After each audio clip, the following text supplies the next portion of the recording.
नमस्कार, मी रुपेश सुरेश पवार, राहणार खेड. मी रत्नागिरी जिल्ह्यामधील सहकार विभागामध्ये होत असलेल्या भ्रष्टाचारासंदर्भात वारंवार तक्रार करत आलेलो आहे. सहकार विभागामध्ये ज्या मजूर सोसायटी असतात त्या मजूर सोसायट्यांची गेले मी 2 ते 3 वर्षापासून तक्रार सहकार विभागाकडे करत आलेलो आहे. त्या मजूर संस्थेचे जे अध्यक्ष आहेत हे अत्यंत श्रीमंत प्रतिष्ठित व्यक्ती आहेत आणि त्यांची मुलं ही 18 वर्षे पूर्ण नसताना सुद्धा अनेक मजूर संस्थांमध्ये कामं करतायत. एका घरात 4-4 मजूर संस्था, 2-2 मजूर संस्था, 3-3 मजूर संस्था हे जिल्ह्यात चालूच आहे. मजूर संस्थांचा भ्रष्टाचार अशा पद्धतीने चाललाय की त्यांचं कोणत्याही प्रकारचं लेखापरीक्षण झालेलं नाही. ऑडिट रिपोर्ट नसताना त्यांना सहकार विभागाने कामं मिळण्याकरिता पत्र दिलेले आहेत. सहकार विभागाने त्यांना पाठीशी घालण्याचं काम केलेलं आहे.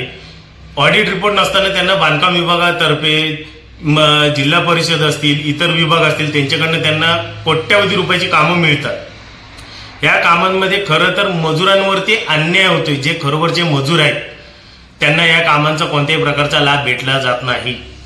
जिल्ह्यामध्ये एक प्रतिष्ठित मंडळी असणाऱ्यांच्याच ह्या सोसायट्यांवरती हक्क दाखवला जातो. हवंय तशी त्यांनी कामं घेतली जातात. खरोखर मजूर त्या मजूर संस्थांच्या आधारे काम करून आपली पोटं भरतात का? हे सोसायटीचे जे अध्यक्ष आहेत किंवा सोसायट्यांमध्ये त्यांची मुलं काम करतात हे खरंच मजुरीवर जातात का? हा प्रश्न माझ्यासारख्या सामान्य नागरिकाला पडलेला आहे. कारण यांच्याकडे लाखो रुपयाच्या गाड्या, पेट्रोल पंप, कोट्यावधी रुपयाची यांची घरं, बंगले आहेत.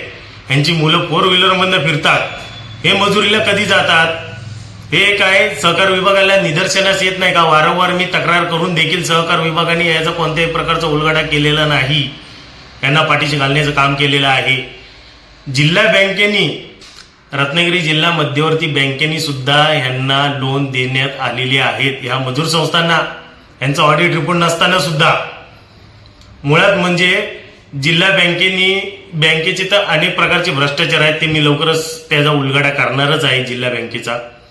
परंतु ज्या पद्धतीने मजूर संस्थांना सहकार विभाग पाठीशी घालतोय, त्यांना कामं मिळण्यासाठी त्यांना पत्र दिली जातात वेगवेगळ्या विभागांना की या मजूर संस्थांना कामं द्या, हे अत्यंत चुकीचं आहे. मजुरांवरती, जिल्ह्यातल्या खरोखर मजूर आहेत जे हातावरचं पोट आहे त्यांच्यावरती हा अन्याय आहे. अनेक मजूर संस्थांचे अध्यक्ष हे जिल्ह्यातले प्रतिष्ठित व्यक्ती आहेत. जिल्ह्यातले प्रतिष्ठित व्यक्ती आहेत जे लाखो रुपयाच्या गाड्यांमधनं फिरतात. अनेक व्यक्ती अशा आहेत की ते जिल्हा बँकेच्या पॅनलवरती आहेत. त्यांची मुलं सुद्धा मजूर संस्थेत मजूर आहेत.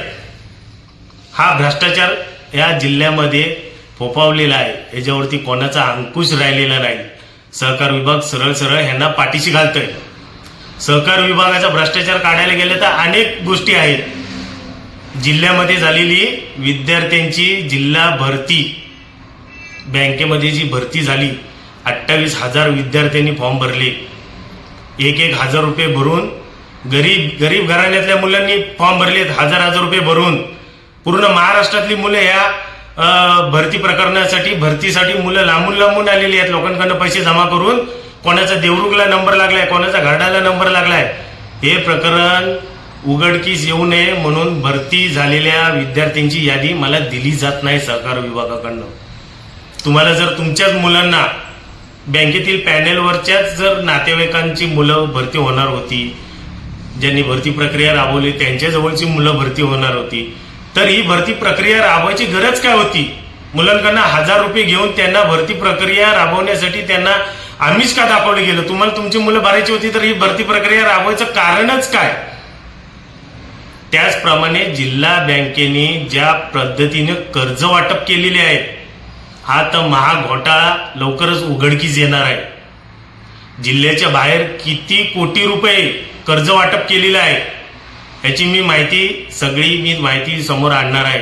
याचं PIL दाखल करणार आहे मी यांच्या विरोधात आणि जिल्ह्यातल्या सगळ्या लोकांना दाखवणार आहे की साखर कारखान्यांना कशा पद्धतीने लोन देण्यात आलेले आहे, कशा पद्धतीनं जिल्हा बँक पैशाचा वापर करते, कशा पद्धतीनं हे लोक या भ्रष्टाचाराला पाठीशी घालण्याकरता सहकार विभागावरती दबाव आणताय आणि सहकार विभाग यांना पाठीशी घालण्याचं काम करते. वारंवार मी तक्रार केलेली आहे. प्रधान सचिवांपासून मंत्र्यांपर्यंत मी याची वारंवार तक्रार केलेली आहे, पण कोणी बोलायला तयार नाही. आमच्या जिल्ह्यातल्या आणि महाराष्ट्रातल्या विद्यार्थ्यांवरती हा होत असलेला अन्याय सहन केला जाणार नाही. सगळ्या विद्यार्थ्यांनी जागरूक व्हावं. तुम्ही कंपनी देण्यासाठी तिथं परीक्षेला जात नाही. 1000 रुपये तुम्ही तुमच्या खिशातले कष्टाचे पैसे भरून तुम्ही तिथं गेलेले आहात आणि ह्यांचे विद्यार्थी तिथं भरलेले आहेत. ज्या कंपनी मार्फत ही प्रक्रिया राबवण्यात आलेली आहे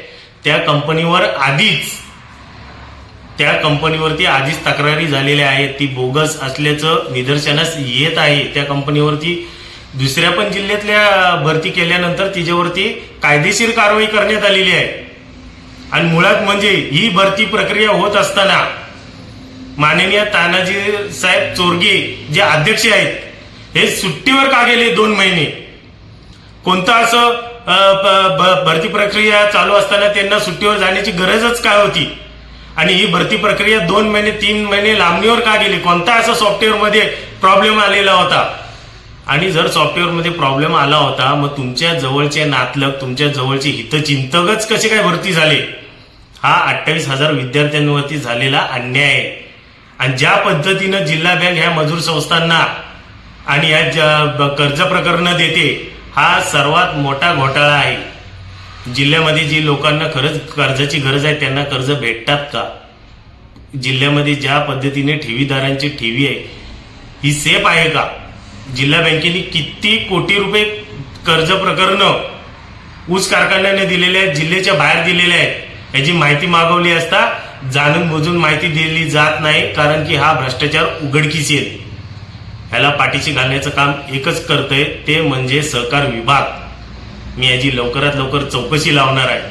आणि सगळ्यांनी जागरूक झालं पाहिजे, सगळ्या विद्यार्थ्यांनी जागरूक झालं पाहिजे. आपण ज्या परीक्षांना जातोय त्या परीक्षा खरोखर चांगल्या पद्धतीने होतात का हा तुम्ही सगळ्यांनी विचार केला पाहिजे. आणि लवकरच मी याची माहिती जिल्हा बँकेने केलेले भ्रष्टाचार, जिल्हा बँकेने केलेले कर्ज प्रकरणं, कर्ज ज्या पद्धतीने वाटलेली आहेत आणि सर्वात महत्वाचं म्हणजे जिल्हा बँकेच्या लेखापरीक्षणामध्ये अनेक चुका निदर्शनास आणून दिलेल्या असताना जे ऑडिटर ऑडिट करतात यांचं दरवर्षी त्यांनी पत्र का नाही दिलेली सहकार विभागांना की अशा अशा चुका निदर्शनास येत आहेत, तुम्ही कारवाई करा.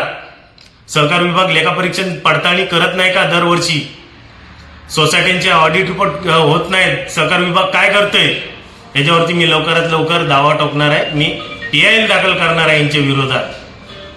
धन्यवाद.